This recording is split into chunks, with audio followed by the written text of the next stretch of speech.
اب غسل کے فرائض اور سنتیں کیا ہیں؟ بہت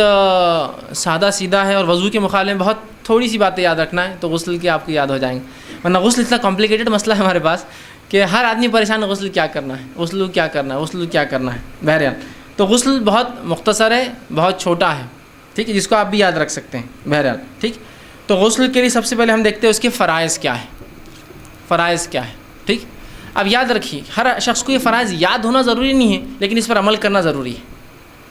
کبھی ہوتا ہے انسان ایسا گن نہیں سکتا کہ کیا کیا سنت ہے وضو کی، لیکن وہ عمل میں لاتا ہے برابر، کہ ہاتھ دھوتا ہے 3 بار، کلی کرتا ہے 3 بار، ناک میں پانی لیتا ہے نا، لیکن اس کو بولنے کو کہے تو وہ کبھی کبھی اٹکتا ہے، کیوں تو وہ ترتیب میں یاد نہیں کرتا ہے نا اس کو، کہ پہلی سنت، دوسری سنت، تیسری، یا پہلا واجب، دوسرا واجب، تیسرا، لیکن عمل کرنا اصل ہے۔ یاد رکھیے، تو یاد نہ بھی ہو تو کم از کم عمل کرے۔ جیسا ہوتا ہے نا، کسی سے پوچھ لے کہ یہ نون خطنی کا کیا قاعدہ ہے اس کے اندر، خیرت کے اندر، تو بولتا ہے قاعدہ تو یاد نہیں آ رہا، لیکن یہاں بولنا ہے اتنا یاد آ رہا ہے کہ یہاں نون لگے گا نیچے ایک، سمجھا؟ کیوں تو کیا ہوتا ہے، وہ بہت دن پہلے پڑھتا ہے نا، تو اس سے بھول جاتا ہے، لیکن عملاً وہ برابر نون کو پڑھتا، ادا کرتا ہے، لیکن اصول اس کو یاد نہیں رہ پاتے ہیں کہ بھائی یہاں کیا اصول کے تحت آئیں گا۔ تو کم از عمل ہو، اگر یاد نہ بھی ہو، لیکن یاد رکھنے سے بہت فائدے ہوں گے آپ کو انشاءاللہ، اپنی عبادت میں مضبوط رہیں گے آپ، ٹھیک ہے۔ بہرحال تو غسل کے لیے جو ہے، ہر عبادت کے لیے جو چیز سب سے اول ہے وہ ہے نیت کا کرنا، اور نیت دل کا ارادہ ہے۔ اس کی تفصیلات میں نہیں جانا چاہتا ہوں کہ نیت دل کا ارادہ ہے، یہ میں بہت تفصیل میں پہلے لے چکا ہوں، نیت اس کے مسائل میں لے چکا ہوں۔ تو نیت دل کا ارادہ ہے، تو غسل کے لیے سب سے پہلے آپ نیت کریں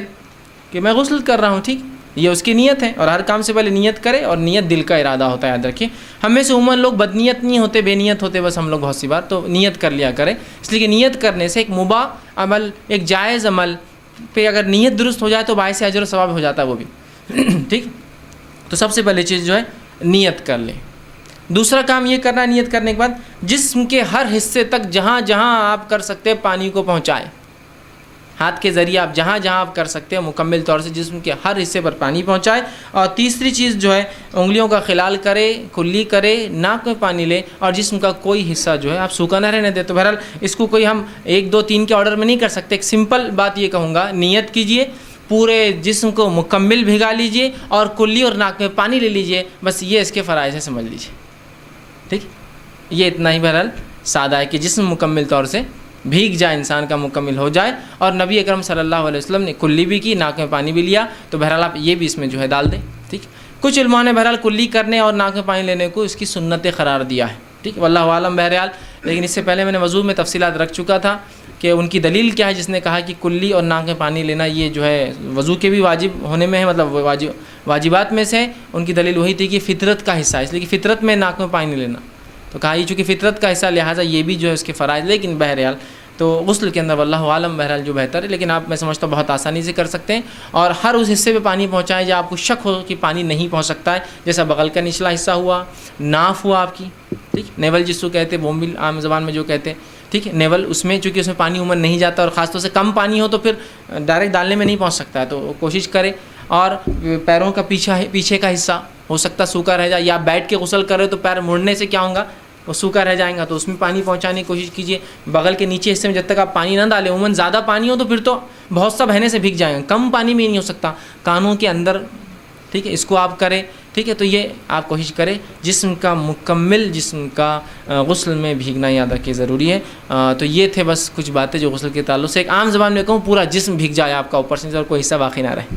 اور غسل جنابت ہو تو پھر جڑوں تک پانی جانا ضروری، یاد رکھیں۔ غسل جنابت وہ غسل ہوتا ہے جو آپ پر واجب ہے کرنا، اور عام غسل وہ ہوتا ہے جو واجب نہیں پھر بھی آپ کرنا، ایسا آپ روز غسل کرتے ہیں لیکن واجب نہیں آپ لیکن کرتے ہیں، تو اس میں اگر پانی جڑوں تک نہ آیا تو کوئی مسئلہ نہیں، لیکن غسل جنابت میں جڑوں تک پانی جانا شرط ہے مردوں کے لیے، اور عورتیں جن کے بال بہت گھنے ہوتے ہیں،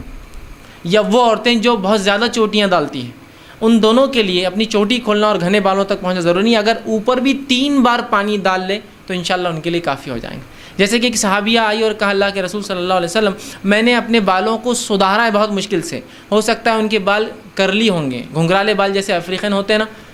تو انہوں نے کہا کہ میں نے ان بالوں کو سیدھا کرنے کے لیے بہت ساری چوٹیاں ڈالی، چھوٹی چھوٹی، چونکہ جن کے بال گھنگرالے ہوتے ہیں ایک چوٹی بڑی نہیں آتی، چھوٹی چھوٹی چوٹیاں ڈالتے ہیں، تو کہا اب کیا میں ہر بار غسل جنابت کو پوری چوٹیاں کھولوں،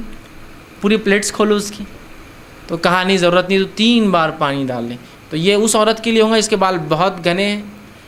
یا اس نے چوٹی ڈالی جس چوٹی کا کھولنا ممکن نہیں ہوتا۔ یہ بات ہندوستانی ماحول میں نہیں سمجھ میں آئیں گے ہم کو، افریقہ ماحول میں سمجھ، جہاں آپ کو بال جمانا بولے تو ایک محنت کا کام ہوتا ہے. کئی عورتیں مل کے کئی دنوں تک بال جماتی ہیں آپ کے, تب جا کے وہ ایک بار بال سیٹ ہوتے ہیں آپ کے, تو کئی سالوں تک پھر اس کو ہاتھ نہیں لگاتے ہیں لوگ. اگر کسی کو نالج ہوگا جن کے بالوں کا اور جن کو افریقی اس کا, تو ان کے بڑے مسائل ہوتے ہیں. بالوں کو بہت مشکل سے جمانا پڑتا ہے ان کو, اس لیے کہ اتنے زیادہ ٹیڑھے بال ہوتے ہیں کہ کنگھا تو نکل ہی نہیں سکتا اندر جانے کے بعد, خالی اس کو ڈال کے واپس نکال سکتے آپ, پیچھے تو ہل نہیں سکتا ہو. تو لہٰذا چوٹیاں الگ الگ ڈال لینا پڑتی ہے پورے بالوں کی. تو اب ایسی پلیٹس کو کیا کریں گے, وہ کھول تھوڑی سکتے ہیں. تو کہا اگر پورا نہ بھی ہو تو 3 بار پانی ڈال لے تو کوئی حرج نہیں. مطلب کوشش مطلب ہو کہ پانی جائے, لیکن نہیں جا سکتا, حالات ویسے نہیں ہے کہ تم کھول سکو. تو بہرحال انشاءاللہ اس معاملے, لیکن ہماری سادی چوٹیاں نہیں ہیں بلکہ وہ تو بہت آسانی سے ہوتی ہے, کھل بھی جاتی ہے. ہمارے پاس بالوں کا وہ مسئلہ نہیں ہے ہندوستان میں, بہت آسانی سے کھول لیتے ہیں. پانی بھی فراوانی کے ساتھ ہے ہمارے پاس, تو یہاں مسئلہ نہیں ہے. وہاں پانی بھی کم ہے اور بالوں کا بھی مسئلہ ہوتا ہے. بہرحال تو آپ نے اس کی گنجائش اور اجازت دی ہے. تو یہ چند باتیں تھی جو غسل کے فرائض میں آپ گن سکتے ہیں کہ نیت کر لے, مکمل جسم کو بھگا لے, اور کلی اور ناک میں پانی بھی اس میں شامل کرے, یا وہ حصے جو سوکھے رہ سکتے ڈر ہے ان تمام حصوں تک ہاتھ کے ذریعے پانی لے جا کر اور ہاتھ سے ملے جسم کو. بہرحال یہ اس کی بہرحال